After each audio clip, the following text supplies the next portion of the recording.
Chers amis, Erev Tov Beshem Hashem Naaseh Venetzleach en ce lundi soir 28 du mois de août, et nous sommes déjà le Yud Bet, puisque nous sommes le soir Baruch Hashem du mois de Elul Chaim Tovim Ul Shalom. Nous avons un shiur pour une askara achetée par Daniela Damti, et Kara Hashem Varech Ota B'chol Asher La pour l'élévation de l'âme de son papa Shlomo Genizou Ben Esther et Moshe. Bezrat Hashem, Ruach Hashem, Tanachenu Began Eden Elion, Vechol Ashor Chovim, Imo, Yiratzon, que par le mérite de cette étude de ce soir, Hakadosh Baruch Hu, Yalet Nishmato, Mamash, Kezor, Arakia, par le mérite de ses enfants, et aussi Bezrat Hashem, avec sa permission, on rajoutera un grand Mazel Tov à Yosef Safran, Bezrat Zafran, pour son anniversaire, avec un beau mariage, si Dieu veut, cette année pour lui, avec Bezrat Hashem, son oncle aussi, Binyamin, à qui on souhaite de trouver Zivug Agun Hashana, ainsi que toutes les personnes du peuple d'Israël, Yiratzon Shetis Kul Hakim Bait Neman Kedat Moshe Israël, et pour notre amie Daniela Adamti, Ezrat Hashem, une bonne éducation pour les enfants, Yeshua Venichamot, elle et toute sa famille. Yom Uledet Samer aussi un ami, Yaakov Mordechai de Genève, à qui on souhaite Yom Uledet Samer Yeshuot Venichamot, et Nishmat Kol Mete Israël, une grande réfoua shlema pour tous les malades d'Israël.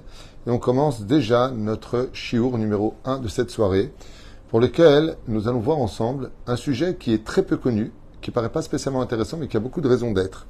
C'est la traduction de notre Torah, puisque la Torah a été donnée en hébreu, sur, première langue d'ailleurs parlée dans le monde, c'est comme l'explique Rashi. Alors il y a plusieurs déotes, il y en a qui disent non, c'était l'araméen, il y en a qui disent c'était l'hébreu. Rashi dit que c'est l'hébreu, et on va suivre Rashi avec votre permission, qui fut la première langue d'Adam Arishon. Ensuite, il y a eu la division des langues, les 70 langues par rapport aux 70 nations, et aujourd'hui on en a beaucoup plus que 70 dans le monde, puisqu'il y a ce qu'on appelle les dérivés des langues. Mais à l'origine de l'origine, il y a 70 anges ministres dans le ciel, qui d'ailleurs se présenteront eux-mêmes à Rosh Hashanah, qui représentent les 70 nations. Alors on peut voir le Gabon par exemple et le Soudan, mais en réalité ça ne ferait qu'un seul peuple, même si ce sont aujourd'hui deux peuples différents, ou alors un seul ange pour ces deux nations. Simplement exemple de ce que nous avons à dire, où le Tibet et la Chine, et ainsi de suite. Il y a en tout 70 nations. Ce qui fait qu'il y a eu les septembre, la Torah a été traduite à l'époque déjà par Moshe Rabbeinu, et puis après il y aura une catastrophe duquel nos sages nous disent que le jour où la Torah a été traduite en 70 langues a été un jour aussi dur pour le ciel que le jour de la faute du veau d'or. Et pourquoi cela? Eh bien parce que le fait que la Torah soit traduite en une autre langue, la Torah est codée. En hébreu, il y a des guématriotes, il y a des choses qui sont précises, la forme des lettres. Tout est codé dans la Torah, et la Torah, quand elle est écrite en hébreu, on rentre dans l'infini de la Torah, car il faut savoir, comme tout le monde le sait, que la Torah est infinie. On a beau l'étudier, la réétudier pendant des milliers d'années, on ne l'a toujours pas commencé, car la Torah est tout simplement venue du divin. Le divin est éternel, la Torah est éternelle, et seul en hébreu peut être compris dans son éternité. Sinon, on va se retrouver dans un langage historique et non pas un langage toraïque. La Torah, si on l'a lu en français, tu lis la Bible en français, tu lis une histoire. Mais quand tu lis en hébreu, tu lis pas une histoire. Tu peux lire une histoire au niveau de son écorce, mais après tu rentres dans des considérations qui sont absolument incroyables et qui d'année en année nous font comprendre que seul Dieu aurait pu écrire une telle Torah. Aval, malgré tout, on a vu ensemble que Moshe Rabbeinu lui-même l'a fait traduire en 70 langues. Et c'est ce qu'on va étudier ce soir pour ce premier shiur. Vaya bayam asher Ta'arvu et Yarden, Ta'arvu donc et Yarden à la Haaretz, et donc il sera quand vous passerez le fleuve du Jourdain pour aller en Israël, Vakimota lecha avanim gedolot vesadecha otam basid, donc tu feras tu prendras de grands rochers si vous préférez que tu mettras dans du sid, vechatavta ala avanim et divra Torah azot be'er etev, en tout cas c'est comme ça que c'est marqué dans la paracha, et tu écriras donc sur ces rochers-là la Torah sous toutes ces langues. Rashi Akadosh mefaresh Moshe Rabbeinu tziva otam lichtov otam al avenim et atorah b'shivim leshonot. Donc comme le dit Rashi, c'est que les enfants d'Israël, chose que très peu de gens savent, quand ils sont rentrés en Eretz Israël, ils ont eu eux-mêmes le devoir de traduire la Torah en 70 langues sur des pierres. Pourquoi est-ce qu'on devait le faire? C'est ce qu'on va étudier. 8 raisons à cela. Pourquoi, malgré le fait que ce soit une catastrophe que la Torah soit, comme l'a fait le roi Talmaï, écrit la Torah, fait traduire la Torah en 70 langues, d'ailleurs qui a été une catastrophe parce qu'il y a plusieurs façons dans le langage de traduire les intentions de la Torah, alors que la Torah elle-même n'est pas à traduire, elle est déjà traduite, il faut simplement comprendre de quoi elle parle, parce qu'elle se divise en 70 facettes différentes dans un monde infini de pardès. qu'on appelle en hébreu le pardes, c'est-à-dire les jardins de profondeur, soit le pshat, le remez de drash ou le sod, pour ceux qui comprennent. Ici pose la question au nom de nos sages, et ils disent pour quelle raison est-ce que la Torah a-t-elle eu besoin d'être traduite en 70 langues, sachant qu'en plus de cela, dès qu'on va la lire en français, anglais, arabe, chinois ou autre, on est dans l'épluchure de la compréhension de la Torah et pas dans le fruit. Alors pourquoi le faire? Kedei shekol mi shirotze lelomda yochal lelomda. Car lo yeh leumot haolam pitron pe. Étant donné que la Gemara nous dit dans Masechet Avodah Zarah Bedav Gimel que même un non-juif qui étudie la Bible, qui veut étudier la Bible, est considéré dans le ciel si elle n'est pas traduite dans sa langue. Comment on peut lui reprocher de ne pas l'étudier?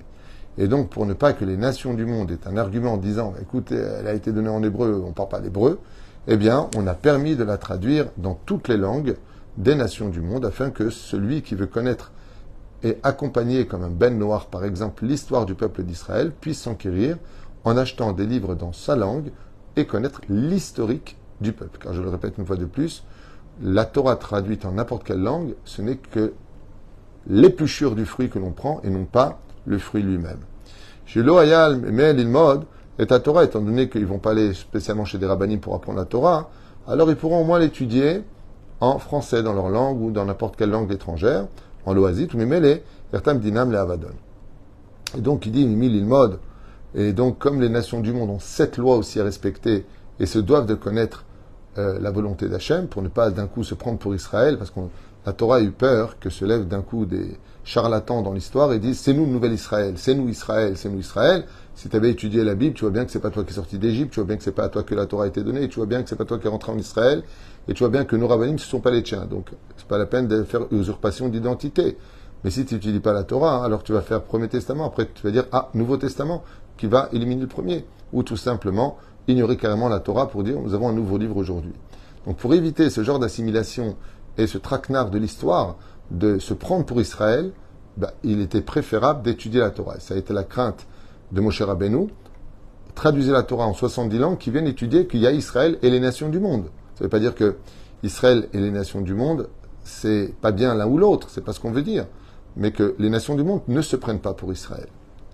Donc pour cela, il faut qu'ils connaissent l'historique, d'où l'importance pour les nations du monde aussi d'étudier la Torah dans leur langue. Seulement, et là je préfère mettre en garde avec beaucoup d'humilité et d'humour, même si je suis un petit peu fâché de ce que j'entends dans les réseaux sociaux, où des personnes représentant les nations du monde veulent expliquer la Torah et disent, par exemple, voilà, ça c'est ça, ça veut dire ça. Non. Vous posez des questions, renseignez-vous avant de conclure des choses, car le pshat dans la Torah, je ne veux pas dire qu'il n'existe pas, mais disons que c'est un premier niveau de compréhension. La Torah est extrêmement profonde, et donc ce que vous lisez n'est pas forcément ce que cela veut dire dans l'absolu. Il faut comprendre de quoi on parle. Par exemple, nous, ça fait juste que vous sachiez plus de 2000 ans que nous avons de génération en génération des commentateurs qui nous expliquent la Torah. Tous les livres derrière expliquent la Torah, et on n'a pas encore fini. Donc vous ouvrez le livre d'un coup, vous disiez, ah ben voilà, c'est ça, t'as vu, c'est marqué. Quoi, c'est marqué, non?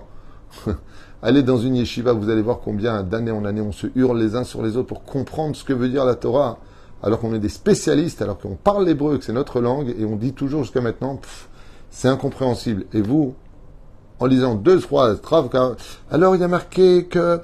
non, c'est pas comme ça que ça marche. Posez des questions, ne venez pas avec des réponses. Et surtout, pour certaines personnes qui se disent être des représentants de la religion, je vous dis avec ma sincérité, évitez sur les réseaux sociaux de dire ça c'est permis, ça c'est pas permis, comme marqué Mishkav Zachar, Mishkav Zachour, il est marqué tu n'auras pas l'homosexualité, pardon, c'est marqué Mishkav Zachour.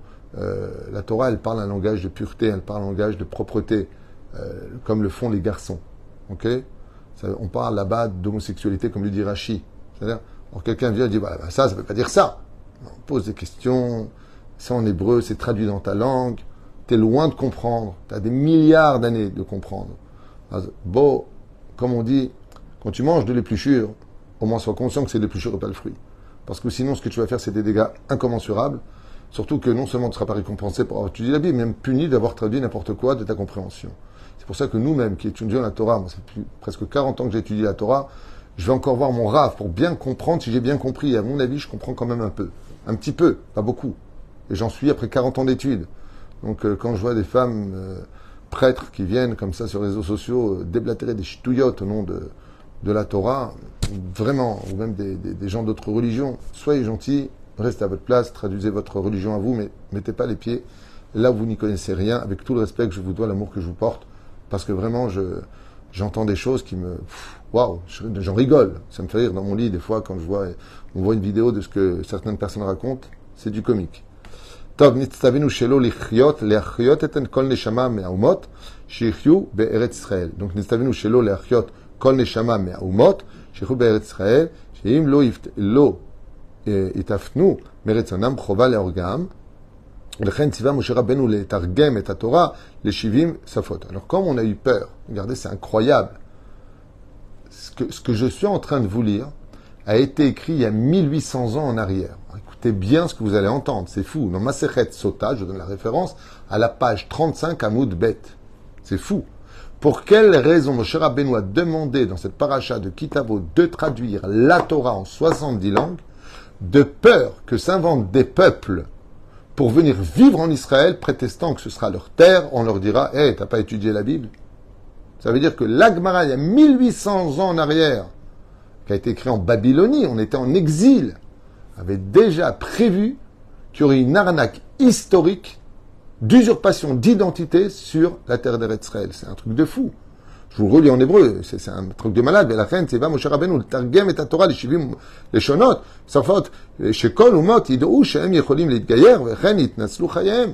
Donc s'ils veulent rester en Israël, pour venir en tant que touristes, on doit les recevoir parce que nous-mêmes, on a été chez eux. Faut pas, parce que t'es un étranger qui vient, que tu dis va-t'en, chas shalom.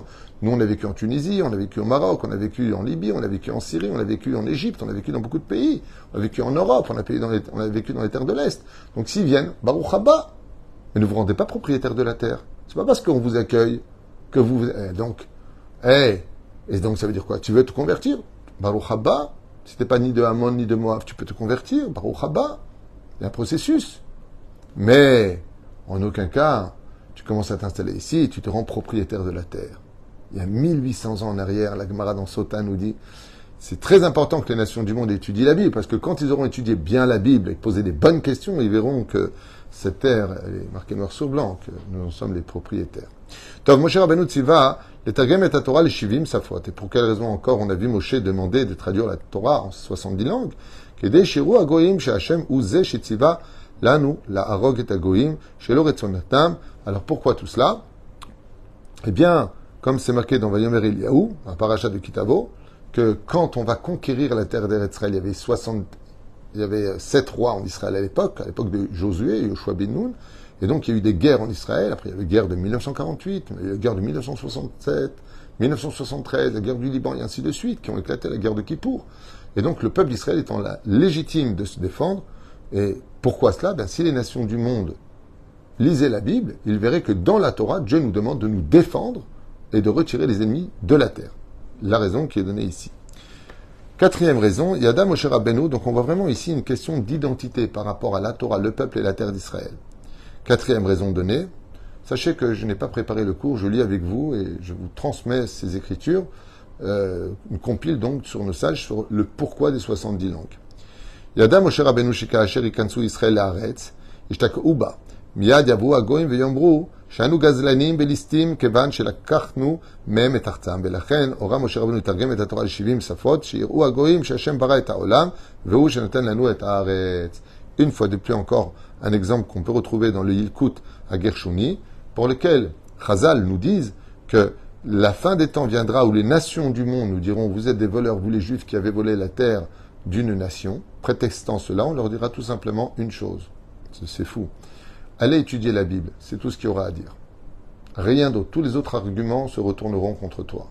Parce que face à la mauvaise foi, il n'y a rien à dire.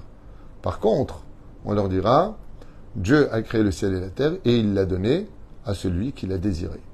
Ce qui convient d'ailleurs très très bien comme langage, aussi bien aux chrétiens qu'aux musulmans. Est-ce que c'est Dieu qui dirige le monde? Est-ce qu'on doit faire sa volonté? Oui? Et bien voilà, c'est marqué ici. Cinquième explication. Moshe Rabbeinu Yada, Shiyu Yagidu, שיגידו שצריך לקיים את התורה ומצוותיה רק בארץ ישראל, ולכן הורה שיתרגמו את התורה לכל ה-70 השפות שבעולם. cinquième raison, on quitte un petit peu le domaine sioniste et la terre d'Israël, qui est que certains prétendront qu'étant donné que la Torah nous a été donnée pour vivre en Eretz Israël, kitavo el haaretz, et tu feras ce que je te demande, im bechokotai telechubet nuzotati shonva sitamotam benatati shalom ba'aretz. La Torah s'adresse essentiellement, comme le dit le Rambam, que 80% des mitzvot s'adressent à la terre d'Israël. On aurait pu penser que, alors, si je vis en dehors d'Israël, je ne suis pas tenu de faire la Torah et les mitzvot.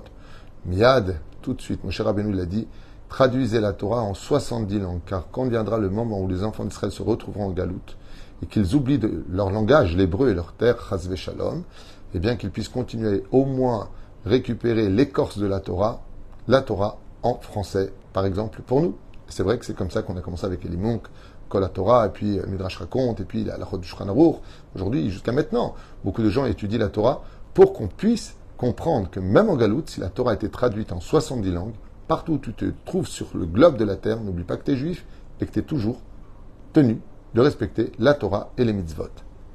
Kedei she'avinu Israël, shalom yikayem et Torah, bechol makom shiyu matzui. Donc Moshe Rabbeinu, il a vu la perte du premier temple, la Babylonie, il a vu après le deuxième temple, qu'on serait en galoute pendant 2000 ans, ce que encore malheureusement nous vivons aujourd'hui, avec beaucoup de juifs encore en dehors de la terre d'Eretz Israël, que Dieu les protège. Et avec tout cela, eh bien, Moshe, il a dit, Troufa kalma la Maka, je préfère dès maintenant ordonner qu'on traduise la Torah en 70 langues pour que là où se trouvent les Juifs, il n'ait pas d'excuses en disant je ne comprends pas l'hébreu, je ne sais pas ce qu'il veut. Eh bien voilà, c'est traduit. Donc ça a été traduit aussi pour nous. Sixième explication, Yesh Amrou, She'en Kavana le Targem le Shivim Safot, et là le Lamed et Israël et Kol Shivim Apanim Batorah. Ah, il y en a qui disent que, comme c'est marqué dans la Ktav et la Kabbalah, que Moshe Rabbeinu, dans l'absolu, c'est vrai qu'il a demandé de traduire en 70 langues. Mais en réalité, comme la Torah a 70 facettes de compréhension d'une profondeur hors du commun, d'ailleurs qui correspondent un petit peu à ce qu'on appelle les Mitnagdim, les Belz, les Breslev, les Lubavitch, les Rav Kook, les Rav Ovadia Yosef, il y a tellement de tendances que ces 70 facettes de comprendre la Torah. Ces 70 facettes correspondent à des enseignements de nos sages. Tu ne peux pas créer une nouvelle secte sous prétexte où tu dis « Ah ouais, c'est 70 façons de comprendre la Torah ». Le Nigmara, c'est pour comme un jour quelqu'un de complètement assimilé, il a dit il n'y a pas qu'une seule façon d'être juif. Le problème, c'est que là, tu ne te comportes plus comme un juif. Il y a plusieurs façons d'être juif, certes, mais dans le judaïsme, tous sont fidèles à la halakha pour dire il y a plusieurs façons d'être juif. C'est-à-dire Zéverouchadava. Et la reine, qu'est-ce que ça veut dire quand on dit 70 lachon? Ça veut dire que nous avions le devoir de comprendre les 70 facettes qui se cachent dans la Torah. Et non pas 70 langues traduites de l'hébreu à une langue étrangère. Septième et avant-dernière explication. Baruch Hashem, ce qu'il y a de bien à Torah Traim, c'est qu'on fait des cours surtout sur le domaine psychologique, éducatif, Torah, Parasha, Gemara, on fait vraiment de tout, on parle de tout. C'est vraiment un verger rempli de toutes les couleurs de la Torah. Donc il y en a qui vont moins aimer ce cours, d'autres plus aimer ce cours, d'autres enfin, ça c'est intéressant. Bezrat Hashem, Sheniske.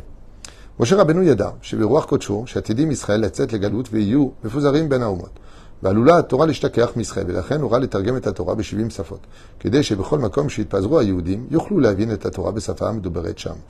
Cette explication a déjà été donnée plus haut, donc je ne vois pas pourquoi elle est remarquée ici, à moins que je l'ai mieux compris que ce qu'il avait marqué, je ne sais pas. Ok, mais une fois de plus, il dit que pour que les Juifs puissent au moins récupérer ce qu'ils peuvent récupérer dans la langue, s'ils ne comprennent pas tout à fait l'hébreu, ils la récupérer dans la langue maternelle du pays dans lequel ils naîtront. Huitième et dernière explication, Moshe Rabbeinu al-Vashom Ratza le'orot bazeh she'afilu im Yehudi yipol letuma v'ta'avot hakashot beyoter nimsot b'idei ha'umot yachol latzet me'em be'ezrat haTorah הקדושה. Oh, il dit que malgré tout, quand quelqu'un tombe au fond du puits dans l'assimilation et l'impureté des tarbouillotes, c'est-à-dire des cultures des nations du monde, et il faut récupérer le juif. Et si on lui disait maintenant, pour faire réaliser aux juifs qu'il doit d'abord apprendre la langue hébraïque, qu'il doit savoir lire en hébreu, qu'il doit étudier la Torah en hébreu, il va vite se décourager. Alors on lui donnait la vie de Rabbi Akiva, la biographie en français du Rabbi Lubavitch, de telle et telle personne. Bezrat Hashem, la magnifique chef-d'œuvre sur Rabbi Nachman de Breslev, la biographie qui a été écrite est magnifique en français. Bezrat Hashem, donc pourquoi? Pour justement qu'on puisse récupérer très très vite en lançant une corde. Donc, il dit ici que le fait, c'est écrit Rabbi Yitzhak Yaakov Karo. Ah, c'est l'oncle de Rabbi Yosef Karo qui a écrit ça. Il dit, pour récupérer les Juifs dans l'assimilation, on ne va pas commencer à lui dire, écoute, faut que tu fasses tchouva, d'abord tu vas prendre l'hébreu, après tu vas faire ça et ça. il va se décourager. Donc on peut lui donner un livre, s'il était d'Allemagne en yiddish, on peut lui donner en arabe, on pouvait lui donner dans la langue qu'il voulait, juste pour le sauver rapidement de l'assimilation, lui faire réaliser qu'il était juif, de la descendance d'Abraham, Yitzhak et Yaakov, et que Baruch Hashem, un juif, a des lois, on n'est pas n'importe qui, on est un peuple choisi par le Créateur du monde pour représenter quelque chose et accomplir Baruch Hashem des mitzvot. Aujourd'hui on est, demain on mourra. Ramassons le plus de mitzvot le plus possible. Vous imaginez un petit peu la chance pour ceux qui ont envoyé leurs enfants dans les yeshivot israéliennes, où la langue ici c'est l'hébreu, qui étudie parfaitement l'hébreu. Quelle sroute on a de parler l'hébreu. Amar Rabbi Meir, une phrase très importante que j'aimerais finir et clôturer personnellement dans le Talmud qui dit « Tout celui qui vit en Israël parle Lachon HaKodesh, okay? Il parle Lachon HaKodesh, il vit en Eretz Israël, uftach lo shu ben olam haba. Rien que de vivre en Israël et de parler hébreu, c'est déjà une promesse Be'ezrat Hashem que nous avons un pied déjà dans le monde futur, par le mérite de parler l'hébreu en Eretz Israël particulièrement. La reine Be'ezrat Hashem, pour ceux qui sont en Chutz La'aretz, Yiratson, que vous ayez ou le mérite de monter en Israël, même si c'est extrêmement difficile de vivre ici, il faut le reconnaître, mais c'est tellement bon, ça vaut tellement le coup, c'est tellement difficile, on est chez nous. On est chez nous ici, on se sent bien, la parnassa est très dure partout. C'est vrai qu'ici c'est encore un peu plus difficile, tout augmente, mais le mérite en est encore plus grand. Et quand on entend nos enfants parler en hébreu entre eux, combien de fois j'ai entendu des Olim Khadashim qui après 6-7 mois de leur alia, ils entendent leurs enfants se disputer dans la chambre en hébreu, ils ont les larmes aux yeux. Nos enfants parlent l'hébreu. L'hébreu, c'est la langue de l'âme juive. Vous savez, on dit que quand on va à un cours et que le cours est en hébreu, on ne comprend pas, mais notre âme comprend. Et c'est la vérité. L'âme, son origine, de n'importe quel pays où il soit né, comprend l'hébreu parce que l'âme, de façon naturelle, parle l'hébreu. L'hébreu est une langue qui se chante. C'est une langue magnifique. Moi, j'adore parler en hébreu. Je trouve que... Et puis en plus, ça, c'est une économie de mots. C'est fou. Quand je traduis des fois du français à l'hébreu, il faut rajouter 4-5 mots en français pour dire une phrase en hébreu. C'est fou. L'hébreu en très peu de mots. Tu peux partir sur des thèses et des explications qui n'en finissent pas, hormis la forme de leurs lettres, la beauté de l'hébreu. Ashrei Am Israël, Béhémet, qu'on a.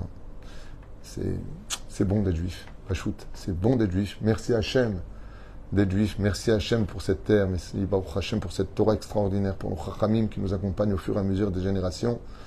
Maman, j'espère que toute personne qui écoutera ce shiur, non seulement le transmettra, même s'il n'est pas forcément sur les problèmes de la vie tout de suite. Mais si, on a vu que si.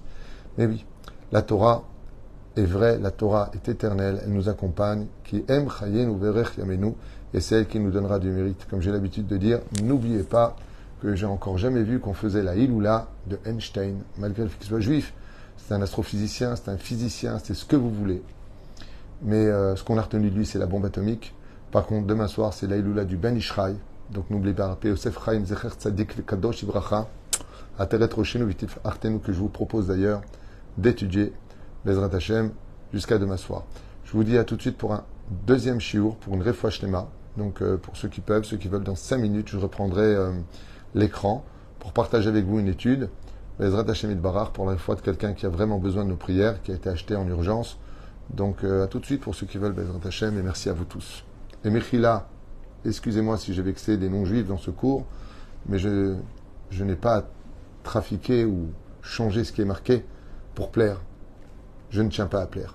Je tiens à transmettre une Torah de vérité pour laquelle on doit venir vers elle et non pas la faire descendre vers les autres sous prétexte qu'ils ne sont pas d'accord ou qu'ils n'ont pas encore compris.